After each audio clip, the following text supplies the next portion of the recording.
173वां अध्याय उपजाऊ द्वीप। कबीर विल्सन तेजी से ऊपर उड़ गया। उसने पहले 1000 वेन ट्री और मेटल स्पिरिट ट्री के ऊपर के फलों को उठाया और सावधानी से उन्हें खोदा। वह उन्हें एक्सट्रीम पिल्किंग कोर्टयार्ड में वापस ले जाना चाहता था और उन्हें लगाना चाहता था। बहन Ruhi, white jade skeleton grass और अन्य स्पिरिट जड़ी बूटियों को खोदने में मेरी मदद करो। जल्दी, शायद वे लोग जल्द ही आ जाएंगे, कबीर विल्सन ने आग्रह किया। रूही ने एक कोमल सी झिझक के साथ कहा, यह भी पहली बार था कि किसी ने उसे आदेश दिया था। ये तो छोड़ ही दे कि यह इतना गंदा काम था, फिर भी उसने स्पिरिट जड़ी बूटियों को खोदना शुरू कर दिया। उसके लिए ये स्पिरिट जड़ी बूटियां कुछ भी नहीं थीं, उसे सच में उनकी ज़रूरत नहीं थी। लेकिन क्योंकि कबीर विल्सन ने उसकी बहुत मदद की थी, वह जाहिर तौर पर किसी तरह उसे वापस चुकाना चाहती थी। कबीर विल्सन की बाँह से एक सफ़ेद रोशनी चुपचाप बाहर निकली क्योंकि एक प्यारा सा छोटा खरगोश जड़ी बूटियों से भरे जमीन पर दौड़ रहा था। अचानक दिखाई दिया और जो कुछ भी उसने छुआ वह पलक झपकते ही गायब हो गया। तुम मरी हुई लड़की, तुम बाहर क्यों आई? कबीर विल्सन ने जल्दी से डांटा। ये वह लालची छोटी ड्रैगनेस थी जो दौड़ रही थी, लेकिन बिना किसी झिझक के उसने बस उन जड़ी बूटियों पर हमला किया और सौभाग्य से उसने पहले ही कुछ अपेक्षाकृत कीमती जड़ी बूटियों को इकट्ठा कर लिया था। मैं विरोध नहीं कर सकी, वे बस बहुत स्वादिष्ट हैं। मैं विरोध नहीं कर सकी, रिनी ने उत्साह से चिल्लाया। इस जगह में मुख्य रूप से ट्रू एलिमेंटल गोली और वाइट जेड गोली को परिष्कृत करने के लिए जड़ी बूटियां यहां बढ़ रही थीं। लेकिन ट्रू एलिमेंटल गोली को परिष्कृत करने के लिए जड़ी बूटियों की तुलना में वाइट जेड गोली को परिष्कृत करने के लिए जड़ी बूटियां अधिक प्रचुर मात्रा में थीं। इनमें से अधिकांश या तो मध्यम श्रेणी या उच्च श्रेणी के स्पिरिट स्तर की जड़ी बूटियां थीं। यह रेजिंग सोल ग्रास है। कबीर विल्सन ने एक सफ़ेद घास को एक शीर्ष की तरह कॉइल्ड हुए देखा और वह चिल्लाए बिना नहीं रह सका। ये लो ग्रेड प्रोफाउंड लेवल गोली एलिमेंटल स्पिरिट गोली को परिष्कृत करने के लिए मुख्य जड़ी बूटी थी। ये वह जड़ी बूटी भी थी जिसे कबीर विल्सन इतने लंबे समय से ढूंढ रहा था। एलिमेंटल स्पिरिट गोली के लिए नुस्खा चारों ओर घूम रहा था। हालांकि जड़ी बूटियां लंबे समय से कहीं से गायब हो गई थीं, उसने उन्हें पिलेरोमा टॉवर में नहीं पाया। एलिमेंटल स्पिरिट गोली एक सच्ची प्रोफाउंड लेवल गोली थी और यह बिल्डिंग फाउंडेशन गोली के विपरीत थी जिसे परिष्कृत करना इतना आसान था। इसका उपयोग मुख्य रूप से दिव्य चेतना की खेती के लिए किया जाता था और अगर उसके पास इस तरह की गोली होती तो यह उसे शिंटो को तेजी से विकसित करने की अनुमति देता, क्योंकि फिलहाल उसकी शिंटो शिशु आत्मा बस बहुत छोटी थी। इस तरह की बहुत सारी घासें नहीं थीं, लगभग 100 थीं, इसलिए कबीर विल्सन ने जल्दी से उन्हें इकट्ठा कर लिया, इस हद तक कि उसने उनकी जड़ों को भी खोद लिया। अभिलेखों के अनुसार इस रेजिंग सोल ग्रास को परिपक्व होने से पहले कम से कम 2 से 3000 साल लगेंगे। एक बार परिपक्व होने पर यह एक पैर जितना लंबा होगा। कबीर विल्सन की आंखों के सामने मौजूद सभी रेजिंग सोल ग्रास पहले ही परिपक्व हो चुके थे। कबीर विल्सन ने चारों ओर देखा और जल्द ही उसने केवल एक अंगूठे के आकार का छोटा फूल देखा। उसे भी इस छोटे फूल की कमी थी। ये जड़ी बूटियां कुछ जड़ी बूटियों के नीचे छिपी हुई थीं। इन छोटे फूलों की पंखुड़ियों को उत्कृष्ट रूप से उकेरा गया था, वे सचमुच सुंदर लग रहे थे। कबीर विल्सन ने उन फूलों को देखने के बाद उसका पूरा शरीर उत्तेजना में कांप रहा था, क्योंकि यह एलिमेंटल स्पिरिट गोली को परिष्कृत करने के लिए आवश्यक दूसरी मुख्य जड़ी बूटी थी, डिवाइन स्पिरिट फ्लावर। यह एक तरह की जड़ी बूटी थी जो स्वर्ग और पृथ्वी के स्पिरिट क्यूई को अवशोषित करती थी और बड़ी मात्रा में मालिकहीन दिव्य चेतना का उत्पादन करती थी, जिससे यह एक बेहद दुर्लभ जड़ी बूटी बन जाती थी। केवल 100 फूल थे, इसलिए कबीर विल्सन ने एक बार फिर जल्दी से उन्हें उठाना शुरू कर दिया। कहीं रिनी, ये छोटी लालची ड्रैगनेस, इन जड़ी बूटियों को न खा जाए। 10 दिन जल्दी से बीत गए। उनके चारों ओर की सभी जड़ी बूटियों को कबीर विल्सन और रूही द्वारा पूरी तरह से उठाया गया था। कबीर विल्सन के अनुमान के अनुसार इन जड़ी बूटियों से वह शायद 800 बिल्डिंग फाउंडेशन गोलियां, 10,000 ट्रू एलिमेंटल गोलियां और 5000 वाइट जेड गोलियां परिष्कृत करने में सक्षम होगा। हालांकि उसे अभी भी कुछ अन्य जड़ी बूटियों की कमी थी। उदाहरण के लिए, बिल्डिंग फाउंडेशन गोली के लिए उसे एजियोर प्रोफाउंड फ्रूट्स और मॉन्स्टर डैन की जरूरत थी। ट्रू एलिमेंटल गोली के लिए उसे स्पिरिट क्रिस्टल एसेंस की जरूरत थी और वाइट जेड गोली के लिए उसे वाइट स्पिरिट एसेंस की जरूरत थी। हालांकि यह कोई समस्या नहीं थी। कबीर विल्सन ने अब पूरी तरह से खोदी हुई उजाड़ जमीन को देखा। वह हंसा और बोला, मैं अमीर हूं। जब तक उसने उन जड़ी बूटियों को गोलियों में परिष्कृत कर दिया था, वह निश्चित रूप से अमीर होगा। रिनी ने भी अच्छी तरह से खाया था और पहले ही कबीर विल्सन की बांह पर लौट आई थी। हालांकि उसने कबीर विल्सन से शिकायत की कि उसने पहले ही सभी अच्छी जड़ी बूटियों को दूर ले लिया था, उसे उन्हें देखने को भी नहीं मिला। रूही भी इन 10 दिनों और 10 रातों के लिए व्यस्त थी। वह ये समझने में असमर्थ थी कि कबीर विल्सन उसे एक आकर्षक सुंदरता को खेतों में काम करने के लिए कैसे सहन कर सकता था, जो एक बहुत ही थकाऊ काम था। इससे पहले ये जगह एक भ्रम सरणी से ढकी हुई हो सकती थी और हमने जो देखा वह सिर्फ एक भ्रम था। जब तुमने ब्लैक टर्टल एडमेंटाइल कवच प्राप्त कर लिया, तभी भ्रम सरणी गायब हो गई। रूही ने आसपास को देखा, उसने पाया कि आसपास कितना बदल गया था। यह एक दायरे के भीतर एक दायरे नहीं है, बल्कि एक बहुत बड़ा स्वप्नलोक है। और हम सीधे यहाँ क्यों आ सके, इसका एकमात्र कारण ये था कि हम धारा के नीचे जा रहे थे। दूसरे शब्दों में, जिस जगह से हम पहले आए थे वह एक भ्रम के अलावा कुछ भी नहीं था। रूही ने कबीर विल्सन की गोली खाई और पिछले कुछ दिनों से उसे जो भी थकान थी वह भी गायब हो गई थी। कबीर विल्सन ने अपना सिर हिलाया। वह थोड़ा भी थका हुआ नहीं था क्योंकि वह अपनी ट्रू क्यूई का उपयोग कर सकता था। वह बस अपने वर्मिलियन बर्ड फायरविंग को फैला रहा था। हालांकि रिनी ने अचानक बोला, पहले मत उड़ो, इस पड़ोस में एक जगह है जो एक बहुत मजबूत मौत क्यूई को उत्सर्जित कर रही है। वहां बहुत सारे मृत दानव जानवर होने चाहिए। कबीर विल्सन के वर्मिलियन बर्ड फायर विंग्स को देखकर रूही चुपके से ईर्ष्या कर रही थी। हालांकि वह अब वर्मिलियन बर्ड डिवाइन एक्सरसाइज भी जानती थी, इसलिए उसके पास भी वर्मिलियन बर्ड फायर विंग्स थे। क्योंकि कबीर विल्सन ने उसे यह शक्तिशाली दिव्य अभ्यास सिखाया था, वह वास्तव में हिल गई थी। बहन रूही, यहाँ के आसपास कोई अच्छी चीज़ लगती है? कबीर विल्सन ने शरारती तरीके से मुस्कुराया। पिछली बार जब यह मिस्टीरियस रील्म खोला गया था वह 10,000 साल पहले था, और केवल समृद्ध स्पिरिट क्यूई के कारण ही यह इतनी सारी अच्छी जड़ी बूटियों को विकसित करने में सक्षम था। रिनी ने उसे पहले ही रास्ता बता दिया था, इसलिए कबीर विल्सन बस द्वीप के एक तरफ चला गया, जबकि रूही उसके पीछे चल रही थी। हालांकि वह ब्लैक टर्टल एडमेंटाइल कवच प्राप्त करने के लिए यहाँ नहीं आई थी। उसके शरीर पर वर्मिलियन बर्ड स्टेंडर ट्रेड जागृत हो गया था, इसलिए इसे एक बड़ी फसल के रूप में गिना जा सकता था। जंगल के माध्यम से वे द्वीप के किनारे पर पहुंचे। आश्चर्यजनक रूप से द्वीप के इस तरफ कई विशाल जानवरों के कंकाल थे। हालांकि ये कंकाल बहुत सड़े हुए थे, इस हद तक कि वे व्यावहारिक रूप से बेकार थे। हालांकि इस जगह में समृद्ध मौत क्यूई को देखने के बाद कबीर विल्सन बहुत हैरान था। उसे हल्का संदेह था कि यहाँ कुछ हेल स्पिरिट ग्रास हो सकती है। वहाँ रूही अचानक चिल्लाई, दूर। उसने सामने की ओर इशारा किया। कबीर विल्सन ने देखा और अचानक चौंक गया। पानी पर लोगों का एक समूह अचानक दिखाई दिया, एक साथ घनी तरह से पैक किया गया और तेजी से उसी द्वीप की ओर दौड़ रहा था जिस पर वे वर्तमान में थे। उनमें से अधिकांश पानी में तैर रहे थे और उनकी गति भी बहुत तेज थी। ये सच में एक भ्रमसरणी थी। अब जब भ्रमसरणी गायब हो गई है तो वे इस द्वीप को बहुत आसानी से महसूस कर सकते हैं। जब तक कि वे मूर्ख नहीं हैं, वे जानते हैं कि यहाँ कुछ छिपा हुआ होना चाहिए। रूही बहुत गंभीर लग रही थी। वह द्वीप के किनारे से दूसरी तरफ की भूमि को देख सकती थी। पहले द्वीप और वह भूमि अलग थी और केवल मार्ग के माध्यम से ही पहुंचा जा सकता था, लेकिन अब ये दिखाई दे रहा था। बहन रूही, अपना चेहरा ढको, उन्हें तुम्हें पहचानने मत दो, कबीर विल्सन ने कहा जैसा कि वह तेजी से अनगिनत कंकालों के समूहों के माध्यम से दौड़ा, उनमें से कुछ के माध्यम से रमजिंग। रूही ने एक काला लबादा निकाला और उसे पहन लिया। फिर उसने अपने सिर के चारों ओर एक काला कपड़ा लपेटा, जिससे ऐसा हुआ कि केवल उसकी आंखें ही दिखाई दे रही थीं। पानी में वे लोग करीब और करीब आ रहे थे और उनमें से सैकड़ों थे, लेकिन रूही ने समूह में कियारा को नहीं पाया। उन 10 विशाल जानवर के कंकालों को कबीर विल्सन द्वारा पूरी तरह से रमज किया गया था। हालांकि कबीर विल्सन को हेल स्पिरिट ग्रास नहीं मिला, उसने कोई मॉन्स्टर डैन भी नहीं देखा। उन लोगों को धीरे धीरे पास आते हुए और किनारे तक पहुंचने वाले को देखकर रूही ने एक भारी स्वर में कहा, कबीर विल्सन, हम उनसे कैसे बच सकते हैं?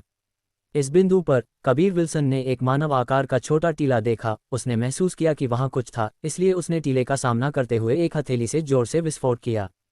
टीला अचानक फट गया क्योंकि एक हरा आभा अचानक बाहर निकल गई। नारियल के आकार के 10 हरे प्रकाश की गोलियां बाहर गिर गईं। इन चीजों को देखकर कबीर विल्सन और रूही बेहद चौंक गए। साथ ही वे इन प्रकाश गोलियों से निकलने वाले एक प्रचुर जीवन बल को महसूस कर सकते थे। आश्चर्यजनक रूप से ये मॉन्स्टर डैन थे और वे भी विशाल थे। पानी में पागलों की तरह तैर रहे उन लोगों ने भी इन चीजों को देखा था, इसलिए वे भी इन प्रकाश गोलियों द्वारा उत्सर्जित ऊर्जा को महसूस कर सकते थे। हालांकि उनके लिए यह विश्वास करना कठिन था कि ये सभी मॉन्स्टर डैन थे। अब संदेह करने का समय नहीं था, ये भी खजाने थे। उन लोगों ने पागलपन में चिल्लाया, इसलिए कबीर विल्सन ने तुरंत अपनी दिव्य चेतना को जारी किया और उन 50 मॉन्स्टर डैन को पूरी तरह से अपने स्टोरेज पाउच में संग्रहित कर लिया। ये कबीर विल्सन है, वह लड़का कबीर विल्सन है। वे सभी मॉन्स्टर डैन उसके द्वारा जेब में डाल दिए गए हैं। एक लड़के ने दहाड़ा, उसकी आवाज़ ईर्ष्या और गुस्से से भरी हुई थी। कबीर विल्सन ने इन लोगों पर कोई ध्यान नहीं दिया, लेकिन उसने अपना सिर नीचे किया और फटे हुए टीले को देखा। उसने जल्दी से वही चीज़ पाई जिसे वह ढूंढ रहा था और मान लिया था कि यहाँ है। यह एक वाश बेसिन के आकार की काली स्पिरिट घास थी। कबीर विल्सन नीचे झुक गया, जबकि उसके दोनों हाथ कांप रहे थे क्योंकि उसने अपने हाथों में उस बड़ी और मोटी स्पिरिट घास को लिया और बुदबुदाया, ये सच में हेल स्पिरिट ग्रास है। इन जानवर के कंकालों से सभी ऊर्जा इस स्पिरिट घास द्वारा अवशोषित कर ली गई थी। 174वां अध्याय, नष्ट करना। रूही ने पूरी तरह से उम्मीद नहीं की थी कि हेल स्पिरिट ग्रास टीले के अंदर होगा और इतना बड़ा होगा। उसने उन लोगों को पानी में हताशा से तैरते हुए देखा और चिल्लाई, कबीर विल्सन, जल्दी चलो। जो लोग दूर से आ रहे थे वे रास्ते में कई दानव जानवरों से मिले थे, एक रास्ता आगे मारते हुए। वे ब्लैक टर्टल एडमेंटाइल कवच को खोजने के लिए यहाँ पहुंचे थे, लेकिन अपनी ट्रू क्यूई का उपयोग करने की कोशिश करते समय वे असहाय थे। इन सब के अलावा उनके ठीक सामने कोई और था जो दर्जनों विशाल मॉन्स्टर डैन और एक विशाल हेल स्पिरिट ग्रास को जब्त कर रहा था। यह एक हेल स्पिरिट ग्रास है। इसे जल्दी से नीचे रख दो कबीर विल्सन, वरना मैं तुम्हारी जान ले लूंगा। एक आदमी ने एक बेहद ईर्ष्यापूर्ण रूप के साथ एक क्रूर आवाज में धमकी दी। उनका मानना था कि कबीर विल्सन ट्रू क्यूई का उपयोग करने में असमर्थ था और इस प्रकार बहुत कमजोर था। ये तो छोड़ ही दें कि उनमें से बहुत सारे थे। कबीर विल्सन ने उस हेल स्पिरिट ग्रास को संग्रहित किया, मुड़ा और खुशी से भीड़ पर हंसा। उसने जवाब दिया, मुझे इसे नीचे क्यों रखना चाहिए? मैं यहाँ आने वाला और इसे लेने वाला पहला व्यक्ति था, इसलिए यह मेरा है। ये लोग यह नहीं समझ सके कि कबीर विल्सन यहाँ इतनी जल्दी कैसे पहुंचा। हालांकि बहुत सारे लोग मिस्टीरियस रील में आए और वे बस ये नियंत्रित नहीं कर सके कि कौन आ रहा था। इस समय हर किसी के दिमाग में केवल वे दर्जनों मॉन्स्टर डैन और हेल स्पिरिट ग्रास थे। हालांकि कबीर विल्सन ये सब प्राप्त करने वाला पहला व्यक्ति था, उनमें से किसी के लिए भी यह मायने नहीं रखता था, वे सभी इसे लूटना चाहते थे। चूंकि वे इस मिस्टीरियस रील के भीतर ट्रू क्यूई का उपयोग करने में असमर्थ थे, ये बताना बहुत मुश्किल था कि कौन कमजोर था और कौन मजबूत था। कबीर विल्सन ने उन 300 से 400 लोगों पर नजर डाली। उसने पाया कि उनमें से अधिकांश संप्रदाय के शिष्य थे और उनमें से अधिकांश ट्रू मार्शल रील में थे। कुछ ऐसे भी थे जिन्होंने थरी एक्सट्रीम ग्रेट रील में प्रवेश किया था। हालांकि वे सभी अपनी ट्रू क्यूई को लामबंद करने में असमर्थ थे और उनकी शारीरिक शक्ति लगभग समान थी। लोगों का वह बड़ा समूह पहले ही किनारे पर पहुंच गया था और हवा के लिए हॉर्न रहा था। इस समय रूही ने एक सुनहरा प्लेट निकाला। प्लेट पर 4 शब्द उत्कीर्ण थे, डिवाइन वेपन हेवनली एम्पायर। उसने ठंडे लहजे में कहा, डिवाइन वेपन हेवनली एम्पायर के शिष्यों, तुम सभी वापस जाओ। टोकन को देखकर 20 से 30 लोग एक के बाद एक पानी में वापस कूद गए। वे बहुत स्पष्ट थे कि अगर उन्होंने उस आदेश का उल्लंघन किया तो क्या होगा। वे ये भी जानते थे कि जिसके पास ऐसा टोकन था उसकी स्थिति निश्चित रूप से कम नहीं थी। आश्चर्यजनक रूप से इन शिष्यों के बीच एक्सट्रीम मार्शल सेक्ट के भी कई थे। कबीर विल्सन ने ठंडे लहजे में कहा, एक्सट्रीम मार्शल सेक्ट के शिष्यों, क्या तुम भी मेरी चीज़ों को लूटने की योजना बना रहे हो? कबीर विल्सन भी एक्सट्रीम पिल्किंग कोर्टयार्ड का एक शिष्य था। इसके अलावा वह एक लेवल 4 कीमियागर भी था और इतनी कम उम्र में ट्रू मार्शल रील में प्रवेश कर चुका था। वे एक्सट्रीम मार्शल सेक्ट में उसकी स्थिति की बहुत अच्छी तरह से कल्पना कर सकते थे। एक्सट्रीम मार्शल सेक्ट के 20 से 30 शिष्य एक एक करके एक तरफ हट गए। हालांकि एक्सट्रीम मार्शल सेक्ट के शिष्यों का एक छोटा सा हिस्सा अभी भी रहना चुना। बहन रूही, तुम डिवाइन वेपन हेवनली एम्पायर के उन शिष्यों का पीछा करो। जाओ और देखो कि क्या कियारा आए है। कबीर विल्सन अपने दिल में बेहद चिंतित था।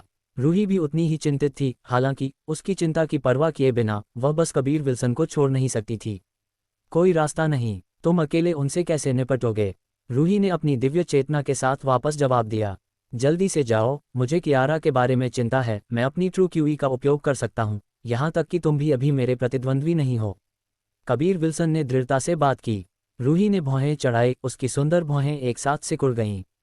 कबीर विल्सन के पास अब ब्लैक टर्टल एडमेंटाइल कवच और AJIO dragon slaughtering devil blade था। इसके अलावा वह ट्रू क्यूई का भी उपयोग कर सकता था। उसे सच में चिंता करने की कोई बात नहीं थी। अगर कबीर विल्सन इन लोगों को हराने में असमर्थ था तो वह फिर भी उड़कर जा सकता था। कबीर विल्सन ने उसे कई बार आग्रह करने के बाद ही रूही किनारे पर दौड़ी और बहुत छोटी नाव निकाली जिसके साथ वे यहाँ आए थे। उस औरत को जाने मत दो। एक आदमी ने एक ब्रॉडस्वॉर्ड निकाला और रूही की ओर दौड़ा। हालांकि उसने कुछ कदम से ज्यादा नहीं चले थे इससे पहले कि कबीर विल्सन अचानक उस आदमी के सामने दिखाई दिया। आदमी का सामना करते हुए कबीर विल्सन ने उस आदमी की छाती पर एक मुट्ठी से जोर से हमला किया। कबीर विल्सन ने अब अपनी यूनिवर्सल ट्रू क्यूई को लामबंद कर दिया था। इस तरह की ट्रू क्यूई रंगहीन और अदृश्य थी और फिर भी यह बेहद दबंग थी, जिसमें एक बहुत ही विनाशकारी शक्ति थी। सिर्फ एक मुक्के ने उस आदमी को छोटे टुकड़ों में उड़ा दिया। किसी और के पास अपनी ट्रू क्यूई रक्षा नहीं थी। कबीर विल्सन के मुक्के के इस स्तर का सामना करते हुए उनमें से किसी में भी इसका विरोध करने की क्षमता नहीं थी। मुझे ढूंढना याद रखना, रूही ने धीरे से कहा, इससे पहले कि उसने जल्दी से छोटी नाव को चलाना शुरू कर दिया। इस समय कबीर विल्सन ने चुपचाप अपनी दिव्य चेतना और जल विशेषता वाली ट्रू क्यूई का उपयोग किया, पानी में एक बल बनाने के लिए, रूही की छोटी नाव को आगे बढ़ाने के लिए। पलक झपकते ही ये डिवाइन वेपन हेवनली एम्पायर के उन शिष्यों के साथ मिल गया।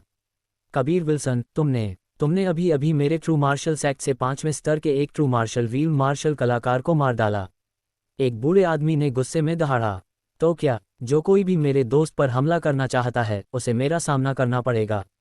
कबीर विल्सन ने उपहास किया और कहा, अगर तुम मरना नहीं चाहते तो अभी वापस जाओ। जो कोई भी मेरी चीज़ों को जब्त करने के बारे में सोच रहा है उसे पहचान की परवाह किए बिना मिटा दिया जाएगा, कोई अपवाद नहीं। कबीर विल्सन को सिर्फ एक मुट्ठी से ट्रू मार्शल रीम के 5वें स्तर के एक मार्शल कलाकार को टुकड़े टुकड़े करते हुए देखकर हर कोई स्पष्ट रूप से देख सकता था कि कबीर विल्सन कितना मजबूत था। इनमें से कुछ लोग पहले ही पीछे हट गए थे और वे वापस पानी में लौट आए थे, उन सभी ने वापस तैरना शुरू कर दिया था। अब किनारे पर 100 लोग भी नहीं बचे थे, जिसमें 30 या इतने लोग शामिल थे जो लबादा पहने हुए थे, जो कबीर विल्सन के लिए बेहद परिचित थे। फ्री इमोर्टल सी के सदस्य। कबीर विल्सन थोड़ा हैरान था। तथ्य यह है कि ये लोग यहाँ आ सकते थे, ये पुष्टि करता है कि वे निश्चित रूप से कमजोर नहीं थे। ट्रू मार्शल रील में 30 फ्री इमोर्टल सी के शिष्य थे, ऐसा लगता था कि उनकी समग्र ताकत भी बल्कि खराब नहीं थी। यहाँ तक कि अन्य संप्रदायों के भी कुछ ही शिष्य थे जो यहाँ आने में सक्षम थे। ट्रू मार्शल सेक्ट के शिष्यों की ट्रू क्यूई अजीब तरह से शुद्ध थी, उन्हें अलग बताना आसान था। इस बीच बीस्ट मार्शल सेक्ट के शिष्यों की ट्रू क्यूई में सबसे अंधेरा और सबसे दुष्ट क्यूई था। यह उस मार्शल अभ्यास से संबंधित था जिसकी वे खेती कर रहे थे। जैसे भीड़ से अंतर बताना भी बहुत आसान था। फ्री इमोर्टल सी के 30 शिष्यों के अलावा यहाँ ट्रू मार्शल सेक्ट और बीस्ट मार्शल सेक्ट के शिष्य भी थे। ऐसा इसलिए था क्योंकि इन सभी संप्रदायों ने कबीर विल्सन को एक वांछित व्यक्ति के रूप में सूचीबद्ध किया था। यही कारण भी था कि वे कबीर विल्सन से इतनी नफरत करते थे। वे बहुत ज़्यादा कबीर विल्सन को मारना चाहते थे और जब वे इसमें थे तब इनाम भी प्राप्त करना चाहते थे। क्या तुम सभी मेरी चीज़ों को लूटना चाहते हो? कबीर विल्सन ने उपहास के साथ पूछा। हमने तुम्हें कुछ मिलते हुए देखा था और हम सभी इसका एक हिस्सा चाहते हैं। तुम्हें जल्दी करनी चाहिए और इसे हमें देना चाहिए। एक मध्यम आयु वर्ग के व्यक्ति ने कहा, वह फ्री इमोर्टल सी का सदस्य था। तुमने केवल मेरी गंदगी को देखा है और तुम अभी भी इसका थोड़ा स्वाद चाहते हो। कबीर विल्सन ने उदासीनता से कहा। इस बयान को सुनकर कई लोग हंसे बिना नहीं रह सके। ढोंगी कमीने, आज हम तुम्हें दिखाएंगे कि हमारा फ्री इमोर्टल सी कितना दुर्जय है। वह मध्यम आयु वर्ग का व्यक्ति अचानक उग्र हो गया। एक तेज ब्लेड चलाते हुए वह कबीर विल्सन की ओर झपटा, केवल कबीर विल्सन को साइड स्टेप और हमले को चकमा देते हुए देखने के लिए। इस समय कई अन्य फ्री इमोर्टल सी के शिष्य दौड़ पड़े। जब अन्य लोगों ने इसे देखा तो उनमें से कोई भी नहीं चाहता था कि अन्य लोग कबीर विल्सन की चीज़ों को पहले छीन लें। तो वे एक साथ बाहर आए और लड़े। कबीर विल्सन अचानक गुस्से में दहाड़ा और हर किसी ने एक दमनकारी ट्रू क्यूई को अचानक उससे बाहर निकलते हुए देखा। ये ट्रू क्यूई बहुत शक्तिशाली थी और मिनट दर मिनट लगातार मजबूत और मजबूत हो रही थी। एक बेहद दमनकारी दबाव बनाते हुए एक एक करके पूरी भीड़ ने अपने पैरों को रोक दिया क्योंकि उनके चेहरों पर भयभीत भाव दिखाई दिए। कबीर विल्सन वास्तव में अपनी ट्रू क्यूई का उपयोग कर सकता था और यह भी इतना शक्तिशाली था। कबीर विल्सन की आंखें बहुत लाल थीं। एक बहुत ही कठोर रूप के साथ उसने यूनिवर्सल ट्रू क्यूई को लामबंद किया और उसका स्लॉटरिंग हॉट उसकी भावनाओं का पालन किया, इस ट्रू क्यूई को एक हत्यारे आभा से भर दिया। इस तरह की स्लॉटर क्यूई ने पूरे द्वीप को ढंक दिया और हर किसी के लिए सांस लेना बहुत मुश्किल बना दिया। पानी में लोग एक भयभीत भाव को प्रकट किए बिना नहीं रह सके। वे बहुत दूर थे, हालांकि वे अभी भी कबीर विल्सन से निकलने वाली ट्रू क्यूई को महसूस कर सकते थे। चूंकि उनमें से कोई भी अपनी ट्रू क्यूई का उपयोग नहीं कर सकता था, वे कबीर विल्सन के सामने चींटियों के समान थे। हा, क्या तुम मुझे मारना नहीं चाहते थे? आओ आओ, कबीर विल्सन ने भयंकर रूप से हंसा, उसका पूरा चेहरा पूरी तरह से क्रूर था। उसकी लाल आंखें हत्यारे इरादे से चमक रही थीं, इसने उसे बहुत डरावना बना दिया। भीड़ में वे 100 लोग बस हिलने में असमर्थ थे। कबीर विल्सन ने अपनी ट्रू क्यूई जारी की, जो उनके शरीर पर दबाव डालने वाले पहाड़ के समान थी। उनमें से कुछ ने पहले ही अपनी आंतरिक चोटों से खून उल्टी करना शुरू कर दिया था। बेशक हर कोई बहुत डर गया था। वे सभी कबीर विल्सन के पास मौजूद ताकत को महसूस कर सकते थे। उसकी तरफ से सिर्फ एक आकस्मिक नज़र ने उन सभी को स्थिर कर दिया था। कबीर विल्सन, अगर तुम हमें मारते हो, बीस्ट मार्शल सेक्ट निश्चित रूप से दुनिया के अंत तक तुम्हारा शिकार करेगा। एक युवा व्यक्ति बोला, फिर तुरंत खून उल्टी कर दी। वह घुटने टेक कर बैठ गया, सदमे के एक पूर्ण रूप के साथ। तुमने अभी अभी मेरा डेंटियन नष्ट कर दिया। 300 साल की खेती सब चली गई। कबीर विल्सन, मैं तुम्हें मार डालूंगा। उसने अपना वाक्य खत्म नहीं किया था इससे पहले कि उसने खून का एक और मुंह उल्टी कर दी, बेहोश हो गया और जमीन पर गिर गया। 175वां अध्याय, रहस्यमयी दायरे पर हावी होना। कबीर विल्सन, तुम क्या कर रहे हो? एक बूढ़े आदमी ने एक कांपती हुई आवाज में चिल्लाया। ये कहा जा सकता है कि वह केवल काटने वाले ब्लॉक पर एक मछली था जो कबीर विल्सन से दया की भीख मांग रहा था। बस एक पल पहले एक काफी शक्तिशाली व्यक्ति को इसी तरह अपंग कर दिया गया था। उनके दिलों में हर कोई घबराया हुआ था। इससे पहले इन सभी लोगों ने कबीर विल्सन को एक धमकी भरे तरीके से हमला किया था, जो उसकी सभी चीज़ों को लूटना चाहते थे। हालांकि अब वे मृत लोगों के समान थे, उनके चेहरे डर और निराशा से भरे हुए थे। मैं तुम्हें नहीं मारूंगा, लेकिन मैं तुम सभी को बस बर्बाद कर दूंगा। मैं तुम्हें बदमाशी करने वाले समूह को आज बदमाशी का अनुभव कराना चाहता हूं। मैं तुम्हें तुम्हारे शरीर से महसूस कराऊंगा कि बदमाशी करना कितना घृणित लगता है। कबीर विल्सन ने एक क्रूर और डरावनी मुस्कान के साथ कहा। एक शक्तिशाली क्यूई अचानक उससे बाहर निकल गई क्योंकि द्वीप हिल गया। वे 100 लोग, उनमें से प्रत्येक एक साथ खून ठंडा करने वाली चीखें निकालीं। अंत में हर कोई निराशा में रोया और जमीन पर लुढ़क गया, खून उल्टी कर रहा था। उन सभी ने एक ही समय में अत्यधिक डर, क्रोध और निराशा महसूस की। हालांकि उनमें से कोई भी कुछ नहीं कर सका। उनमें से हर एक को अभी अभी अपंग कर दिया गया था। उनके शरीर के भीतर की सभी ट्रू क्यूई को कबीर विल्सन द्वारा रहस्यमय तरीके से बिखेर दिया गया था। न केवल उनकी मेहनत से भरी आजीवन खेती एक पल में पूरी तरह से बिखर गई थी, बल्कि उनका डेंटियन भी नष्ट हो गया था। इसने उन्हें फिर कभी खेती करने में असमर्थ बना दिया। यह मौत से भी बदतर एक भाग्य था। इन लोगों के बीच कुछ ऐसे भी थे जिन्होंने थरी एक्सट्रीम ग्रेट रील में प्रवेश किया था। वे सभी एक साथ कबीर विल्सन को उग्रता से शाप दे रहे थे। उनका जीवन पहले ही बर्बाद हो चुका था। उन्हें डरने के लिए कुछ भी नहीं बचा था। कुछ के लिए मौत एक मुक्ति होगी। कबीर विल्सन, हमारा फ्री इमोर्टल सी तुम्हें जाने नहीं देगा। फ्री इमोर्टल सी के एक बूढ़े आदमी ने भयंकर रूप से कहा। उसकी आंखें क्रूरता से भरी हुई थीं। कबीर विल्सन नहीं जानता था कि क्यों, लेकिन उसे लगा कि ब्लैक टर्टल मिस्टीरियस रील्म के अंदर उसकी ताकत और भी शक्तिशाली थी। आश्चर्यजनक रूप से वह यहाँ स्पिरिट क्यूई को किसी भी तरह से नियंत्रित करने में सक्षम लग रहा था। उसे लगा कि यह अजीब घटना ब्लैक टर्टल एडमेंटाइल कवच प्राप्त करने से संबंधित थी। कबीर विल्सन, मूल रूप से बीस्ट मार्शल सेक्ट ने तुम्हें केवल एक्सट्रीम मार्शल सेक्ट के साथ संघर्ष करने के लिए वांछित के रूप में सूचीबद्ध किया था।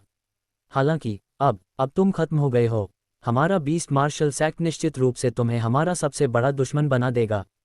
बस इंतजार करो, हमारा डीन व्यक्तिगत रूप से तुम्हारा शिकार करेगा। एक बीस्ट मार्शल सेक्ट के शिष्य ने गुस्से में चिल्लाया। उसकी आवाज बहुत संतुष्ट लग रही थी। तो क्या तुम सिर्फ एक बेकार नहीं हो?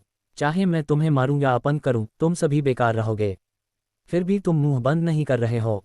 कबीर विल्सन के शब्दों ने भीड़ के शरीर को काम दिया। उनके चेहरे लाचारी, आशा की एक पूरी कमी से भरे हुए थे। उनमें से कोई भी कल्पना नहीं कर सकता था कि वे भविष्य में कैसे रहने वाले थे।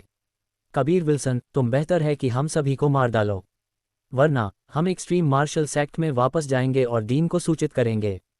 तुम्हें निश्चित रूप से गंभीर रूप से दंडित किया जाएगा। हम सभी एक ही संप्रदाय से हैं, फिर भी तुमने हमारे खिलाफ ऐसे क्रूर साधनों का इस्तेमाल किया। एक आदमी ने दृढ़ता से कहा। अपंग लोगों के इस समूह के बीच एक्सट्रीम मार्शल सेक्ट के कुछ शिष्य थे। कबीर विल्सन स्पष्ट रूप से यह जानता था, हालांकि उसने फिर भी कोई दया नहीं दिखाई। मैंने तुम्हें पहले ही जाने का अवसर दिया था। यह बहुत बुरा है कि तुम नहीं जानते थे कि यह कितना कीमती था। यह कोई आश्चर्य नहीं है, तुम सभी ने इसके लिए पूछा। अगर तुम इतने लालची नहीं होते तो तुम ऐसे खत्म नहीं होते। कबीर विल्सन ने ठंडे लहजे में जवाब दिया। उसने फिर अपने वर्मिलियन बर्ड फायर विंग्स को जारी किया और विपरीत किनारे की ओर उड़ गया। कुछ लोग वापस तैर रहे थे। उनके बीच कुछ true martial sect, beast martial sect और फ्री इमोर्टल सी के शिष्य थे। इस समय उनमें अभी भी डर था और वे चुपके से बहुत खुश थे। अगर उन्होंने एक पल पहले छोड़ने का विकल्प नहीं चुना होता तो वे शायद अपंग शिष्यों के बीच वहां लेटे होते। कबीर विल्सन उस समूह के लोगों को अपंग करने के परिणामों से बहुत अवगत था। हालांकि उसे कोई अफसोस नहीं हुआ। जब उस समूह के लोगों ने उसके खिलाफ कार्य करने का फैसला किया था तो उसके दिमाग में किसी भी दया का कोई विचार नहीं आया। Ruhi, divine weapon heavenly empire के शिष्यों के साथ पहले ही बहुत दूर चली गई थी जहां कबीर विल्सन था। वह किनारे के दूसरी ओर उड़ गया, हालांकि उसने उनका कोई संकेत नहीं देखा। उसके बाद उसने नदी के नीचे उड़ना जारी रखा, लेकिन वह ये नहीं समझ सका कि ये सभी लोग इस द्वीप पर क्यों आएंगे। उसे याद था कि इस रास्ते में बहुत सारे दानव जानवर थे। कबीर विल्सन ने जमीन पर नीचे देखा। उसने पाया कि परिदृश्य उससे बहुत अलग था जो उसने पहले देखा था। उसने उन अनगिनत स्पिरिट जानवरों का कोई संकेत भी नहीं देखा। अचानक उसने एक छोटी नाव को विशाल नदी में बहुत तेजी से चलते हुए देखा। कबीर विल्सन उस छोटी नाव पर उतरा।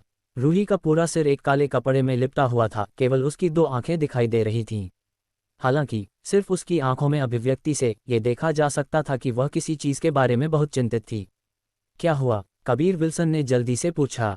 बहुत सी चीजें हुई हैं। तुम्हारे एक्सट्रीम मार्शल सेक्ट के 3 टाइकून ट्रू मार्शल सेक्ट और बीस्ट मार्शल सेक्ट के विशेषज्ञों से लड़ रहे हैं। उनकी लड़ाई यहाँ शुरू हुई। कई लोग अंदर आने के बाद उन्होंने पाया कि वे अपनी ट्रू क्यूई का उपयोग नहीं कर सकते। उनमें से कुछ पहले ही चले गए हैं। कियारा अंदर नहीं आई है, रूही ने जवाब दिया। तो मैं आराम कर सकता हूँ। कबीर विल्सन ने राहत की सांस ली। मैंने सुना है कि तुम्हारे एक्सट्रीम मार्शल सेक्ट के 3 टाइकून को दबाया जा रहा था। साथ ही रास्ते में मैंने ये भी सुना कि फ्री इमोर्टल्सी नामक एक बल दिखाई दिया। रूही ने कहा। वह कबीर विल्सन के बारे में चिंतित थी।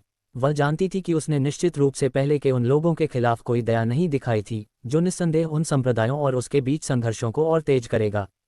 जबकि एक्सट्रीम मार्शल सेक्ट निश्चित रूप से कबीर विल्सन की रक्षा करेगा, और क्योंकि 3 बेहद मजबूत मार्शल कलाकार व्यक्तिगत रूप से प्रभार ले रहे थे, कोई भी अंदर आने की हिम्मत नहीं करेगा।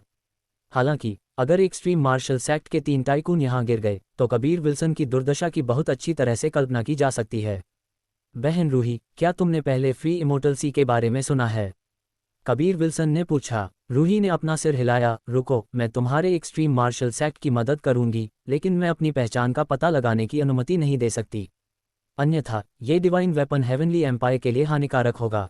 कबीर विल्सन ने एक हंसी के साथ अपना सिर हिलाया। बहन रूही, तुम बस ब्लैक टर्टल मिस्टीरियस रील्म को अभी छोड़ सकती हो। बस उन सभी परेशानी वाली चीज़ों को मुझ पर छोड़ दो। हे। वह जानता था कि डिवाइन वेपन हेवनली एम्पायर की महारानी के रूप में रूही पूरे साम्राज्य का प्रभारी थी। हालांकि डिवाइन वेपन हेवनली एम्पायर के बल सिर्फ उसके अकेले नहीं थे, ये पूरे राष्ट्र से संबंधित था। अगर उसने अन्य बलों को नाराज किया तो यह अनिवार्य रूप से उसके नागरिकों को चोट पहुंचाएगा। तथ्य के बारे में सोचते हुए कि कबीर विल्सन अब अपनी ट्रू क्यूई का उपयोग कर सकता था, साथ ही 2 दैवीय हथियारों के मालिक होने के साथ, रूही एक पल के लिए चकाचौंध हुए बिना नहीं रह सकी। एक कांपती हुई आवाज में उसने पूछा, क्या तुम योजना बना रहे हो? हालांकि उसने अपना वाक्य खत्म नहीं किया।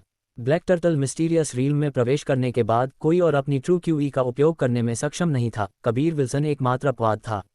डीन के साथ अपनी वर्तमान ताकत की तुलना करते समय उसकी ताकत ज्यादा दूर नहीं थी। आखिरकार वे डीन केवल अपनी शारीरिक ताकत पर भरोसा कर सकते थे। ये लोग बस अपनी ट्रू क्यूई की खेती करते थे और अपनी खेती के रास्ते में अपने शरीर को बहुत आसानी से अनदेखा कर देते थे।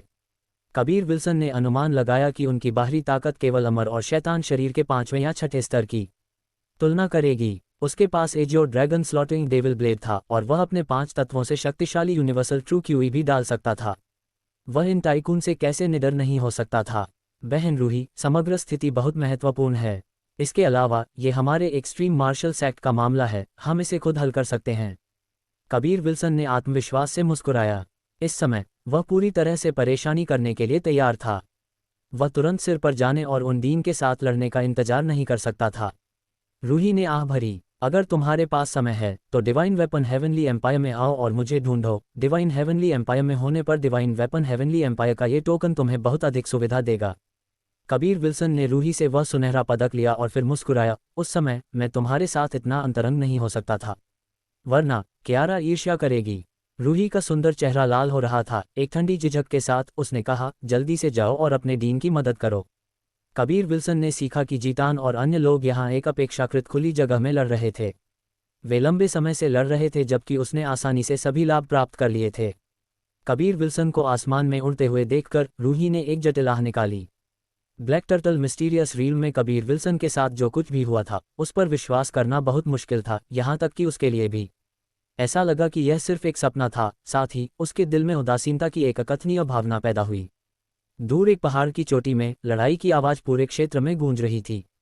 यह एक दूसरे से टकराने वाले हथियारों की भनगुर आवाज थी, साथ ही सामयिक विस्फोटों के साथ। 176वां अध्याय, इतिहास को दोहराना। कबीर विल्सन नीचे उतरा और चुपचाप पहाड़ पर चढ़ गया। पहाड़ी की चोटी पर दृश्य एक पूरी तरह से बंजर मैदान था और मैदान पर 10 या इतने आंकड़े मौजूद थे। एक नज़र में कबीर विल्सन उन 10 या इतने आंकड़ों के बीच जीतान, एल्डरपिल और अलेक्जेंडर की पहचान करने में सक्षम था, और वे 9 लोगों के खिलाफ आमने सामने थे। जीतान का वह सुंदर चेहरा थकावट में धुंधला था, हालांकि यह अभी भी एक राजसी आभा से भरा हुआ था। एल्डरपिल ने अपने चेहरे पर एक मुखौटा पहना हुआ था, वह उसकी रंगत को देखने में असमर्थ था, जबकि अलेक्जेंडर, वह बूढ़ा गंजा, भी एक थका हुआ रूप था। अन्य 9 लोगों में से 3 फ्री इमोर्टल्सी से थे और अन्य 6 बीस्ट मार्शल सेक्ट और ट्रू मार्शल सेक्ट के डीन और बुजुर्ग थे। कबीर विल्सन ने कुछ किताबें पढ़ी थीं, जहां उसने ट्रू मार्शल सेक्ट और बीस्ट मार्शल सेक्ट के डीन के चित्र देखे थे। जल्द ही वह उनकी पहचान करने में सक्षम था। बीस्ट मार्शल सेक्ट का डीन एक बहुत ही स्टाउट साथी था, उसका नाम समर था, उसका पूरा शरीर बालों वाला था। एक बड़ी दाढ़ी के साथ वह एक विशाल जुड़वां हथौड़ा को पकड़े हुए एक गोरिल्ला की तरह लग रहा था, जीतान के समूह को घूर रहा था। ट्रू मार्शल सेक्ट का डीन एक परिष्कृत शैली के साथ एक मध्यम आयु वर्ग का व्यक्ति था, जिसका नाम अरमान था, एक सादे सफ़ेद लबादा पहने हुए और एक लंबी तलवार पकड़े हुए था। उसकी नाजुक विशेषताओं और बहुत साफ सुथरे बाल और दाढ़ी के साथ इसने बीस्ट मार्शल सेक्ट के डीन के साथ एक तेज विपरीतता पैदा की।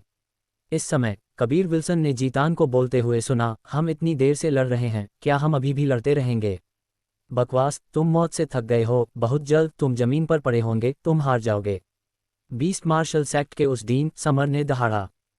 तुम लड़ते हुए बारी बारी से ले रहे हो, तथ्य यह है कि हम अब तक खुद को बनाए रख सकते हैं, यह इस बात का सबूत है कि तुम सभी बेकार हो। एल्डर पिल ने ठंडे लहजे में कहा, उसकी आवाज़ तिरस्कार से भरी हुई थी। ट्रू मार्शल सेक्ट के उस परिष्कृत डीन ने शांति से कहा, अगर यह इसी तरह चलता रहा तो सच में ये कहना मुश्किल होगा कि लड़ाई किस समय खत्म होगी। हम बस अपनी तरफ से 3 लोगों को भेजेंगे और तुम में से एक के साथ लड़ेंगे। जब तक तुम जीतते हो, ये साबित होगा कि तुम सच में हमसे ज़्यादा मजबूत हो और हम यहाँ से निकल जाएंगे। जीतान का रंग ठंडा हो गया, वे अब बहुत थक गए थे। अगर वे एक के खिलाफ 3 लड़ने जा रहे थे तो जीतना बहुत मुश्किल होगा। जूनियर बहन, जूनियर भाई, चलो चलते हैं। हम ब्लैक टर्टल एडमेंटाइल कवच को संभाल नहीं सकते। एल्डर पिल और अलेक्जेंडर ने भी जीतान के फैसले का समर्थन किया। अगर वे पहले की तरह जारी रखते तो वे तीनों इस जगह पर गिर जाएंगे। True martial sect, beast martial sect और फ्री इमोर्टल सी के साथ अकेले इतनी देर तक लड़ना पहले से ही अच्छा माना जा सकता है। जाना चाहते हो? कोई रास्ता नहीं, एक बूढ़े आदमी ने उपहास किया और कहा, वह फ्री इमोर्टल सी से था। कबीर विल्सन अब देख सकता था, बीस्ट मार्शल सेक्ट और ट्रू मार्शल सेक्ट के साथ फ्री इमोर्टल सी ने एक साथ मिलकर काम किया था। जीतान और कंपनी अब बेहद थके हुए थे, उन्हें एक ही झटके में खत्म करने का यह एक अच्छा अवसर होगा। अरमान और समर का भी यही दुष्ट इरादा था, उन्होंने जीतान और कंपनी को हटाने का फैसला किया। उनके जाने के साथ एक्सट्रीम मार्शल सेक्ट एक चरवाहे को खोए हुए भीड़ों के झुंड के समान होगा और यह एक्सट्रीम मार्शल प्रांत पर कब्जा करने का एक अच्छा अवसर होगा। हमला, अरमान ने ठंडे लहजे में बात की और 2 अन्य बुजुर्गों के साथ जो उससे अपेक्षाकृत कमजोर थे, उसने अलेक्जेंडर की ओर हमला किया। फ्री इमोर्टल सी के 3 व्यक्तियों ने भी एक साथ काम किया, सीधे जीतान की ओर हमला किया। एल्डर पिल को बीस्ट मार्शल सेक्ट के समर और 2 अन्य लोगों द्वारा घेर लिया गया था। जल्द ही वे सभी एक मेले लड़ाई में गिर गए। वे सभी चेनवू मुख्य भूमि के एक क्षेत्र पर राज करने वाले मार्शल कलाकार थे। हालांकि अब वे अपनी ट्रू क्यूई का उपयोग करने में असमर्थ थे और वे केवल अपनी शारीरिक ताकत पर भरोसा कर सकते थे। हालांकि वे अभी भी बहुत शक्तिशाली थे। कबीर विल्सन ने अनुमान लगाया कि उनमें से सभी में कम से कम ट्रू मार्शल वीर के 5वें स्तर की तुलना में ताकत थी। फिर अगला दृश्य बहुत तीव्र था। जीतान, अलेक्जेंडर और एल्डर पिल ने 3 लोगों के खिलाफ अकेले लड़ाई लड़ी। यह एक बेहद मुश्किल लड़ाई थी। अलेक्जेंडर को 3 भारी मुक्के लगे, एल्डर पिल का काला लबादा भी फट गया था, जीतान को भी कई हथेली के वार लगे थे। वे अब और पकड़ नहीं सकते थे, जिसने समर और अरमान को बहुत उत्साहित किया। उनके हमले और भी क्रूर हो गए। उनके प्रत्येक हमले बहुत घातक थे, सबसे कमजोर बिंदुओं पर हमला कर रहे थे। कबीर विल्सन ने ताई ची सबड्यूइंग ड्रैगन एक्सरसाइज को संचालित किया, अपनी सांस को अभिसरण किया, अपने दिल में चुपके से चिल्लाया, किसी भी दर पर मैं अभी भी उनका मार्शल अंकल हूं और मुझे उनके मार्शल अंकल होने के लायक कुछ करना होगा। बोलते हुए कबीर विल्सन का आंकड़ा अचानक गायब हो गया। अपनी सबसे तेज गति के साथ वह पहाड़ की चोटी से नीचे दौड़ा और जल्द ही अराजक युद्ध के मैदान में पहुंचा। इस समय एल्डर पिल को बीस्ट मार्शल सेक्ट के 3 मार्शल कलाकारों द्वारा घेर लिया गया था और अब और विरोध करना उसके लिए कठिन हो रहा था। समर अपने विशाल जुड़वां हथौड़े के साथ जल्दी से उस पर हमला किया। एल्डर पिल ने उस हमले को चकमा दिया और वह अन्य 2 की तलवार के हमलों से भी निपटने में सक्षम थी। अगर उसने थोड़ी सी भी गलती की तो वह बहुत गंभीर रूप से घायल हो सकती थी। बीस्ट मार्शल सेक्ट के एक बुजुर्ग ने अचानक एक बार फिर एक तलवार निकाली। यह अप्रत्याशित रूप से एक दूसरी तलवार थी। एक बहुत ही मुश्किल कोण में उसने एल्डर पिल की छाती पर जोर दिया। जब ऐसा लग रहा था कि यह बस एल्डर पिल की छाती में घुसने वाला था, एक बेहद आक्रामक ट्रू क्यूई पहुंची। ये बहुत हिंसक और डरावनी थी, एक तरह की ड्रैगन ताकत के साथ जो पूरी दुनिया को तुच्छ समझती थी, पूरी तरह से युद्ध के मैदान को ढंक रही थी। उस पल में हर किसी की निगाहें एल्डर पिल के पक्ष में स्थिर थीं। वे एक युवा आकृति को देख सकते थे और इस युवा आकृति के हाथ में एक विशाल ब्लेड एक एज्योर आभा में चमक रहा था। कबीर विल्सन, अपना हाथ रोको। समर अचानक दहाड़ा। हालांकि कबीर विल्सन के ब्लेड ने पहले ही बेरहमी से उस बुजुर्ग की कमर पर हमला कर दिया। तेज क्यूई लहर के प्रकोप के साथ उस बूढ़े आदमी ने एक हाउल निकाला, इससे पहले कि उसे कबीर विल्सन द्वारा कमर से सीधे 2 में काट दिया गया। एक ब्लेड बस गिर गया और कबीर विल्सन ने एक बार फिर अपना ब्लेड उठाया और समर की ओर हमला किया। हर किसी ने देखा कि कबीर विल्सन का रंग बेहद भयावह था। हालांकि एक अंधेरा ठंडा स्लॉटर क्यूई उसके शरीर से बाहर निकल रहा था। उसके डेंटियन के भीतर 5 तत्व ट्रू क्यूई जल्दी से एक साथ फ्यूज हो गए, ब्रह्मांड ट्रू क्यूई में बदल गए और AJIO dragon slaughtering devil blade में डाले गए। एक आकाश को बिखेरने वाली ताकत के साथ उसने नीचे हमला किया। समर ने अपने जुड़वां हथौड़े को जोर से उठाया, कबीर विल्सन के पागलपन से दौड़ते ब्लेड को अवरुद्ध करते हुए। हालांकि उसने दसियों हजार जिन की शक्ति को अपने ऊपर मारते हुए महसूस किया, उसके दोनों पैर जमीन में डूब गए। इस पल में भी एल्डरपिल ने अचानक अपनी तलवार से वार किया, समर की छाती में घुस गया। बीस्ट मार्शल सेक्ट के शेष बुजुर्ग आकाश से पहुंचे और कबीर विल्सन का सामना करते हुए उसने अपनी तलवार से वार किया। सावधान, एल्डरपिल ने चिल्लाया। हालांकि समर को तलवार से वार किया गया था, उसके पास अभी भी भरपूर ताकत थी। उसने अपने जुड़वां हथौड़े को एल्डरपिल की ओर लहराया, मुख्य रूप से उसे कबीर विल्सन की मदद करने से रोक रहा था। कबीर विल्सन समर पर अपना वार पूरा करने में सक्षम नहीं था और उसे एक तलवार से वार किया गया था। हालांकि ये तलवार का वार उसके शरीर में घुसने में असमर्थ था, इसे उसकी त्वचा के नीचे ब्लैक टर्टल एडमेंटल कवच द्वारा अवरुद्ध कर दिया गया था। एक सुनहरी रोशनी सीधे कबीर विल्सन की बाईं मुट्ठी से बाहर निकल गई। ट्रू क्यूई उसकी कलाई में सर्जिंग हो गई, ड्रैगन आभा में बदल गई।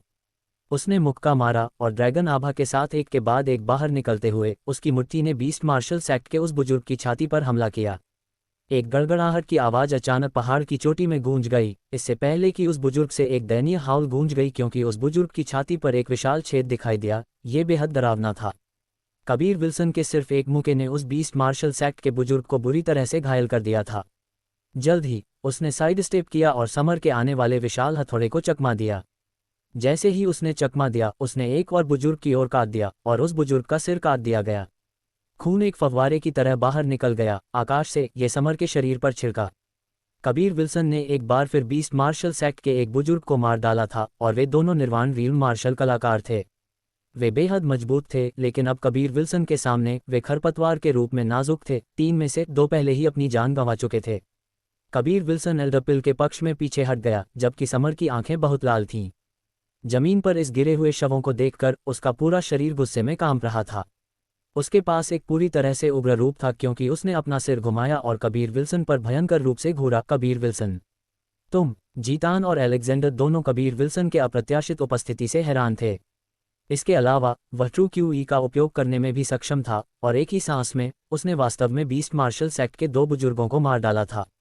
जीतान और अलेक्जेंडर दोनों ने अपनी अपनी लड़ाई रोक दी और एल्डरपिल के अलावा पहुंचे। इस समय ट्रू मार्शल सेक्ट और फ्री इमोर्टल सी के लोग चुपके से डर में चौंक गए। वे सभी एक साथ इकट्ठा हो गए, कहीं कबीर विल्सन हमला न कर दे। वे ये समझने में असमर्थ थे कि कबीर विल्सन ट्रू क्यूई का उपयोग क्यों कर पा रहा था।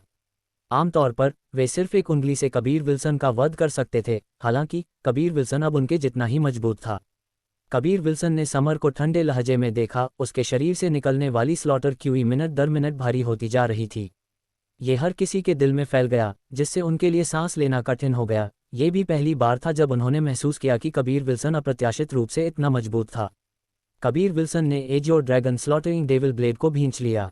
10,000 साल पहले उसके शिक्षक धीरन ने बीस्ट मार्शल सेक्ट के डीन को मार डाला था और आज उसके पास बीस्ट मार्शल सेक्ट के नए डीन को मारने का अवसर था।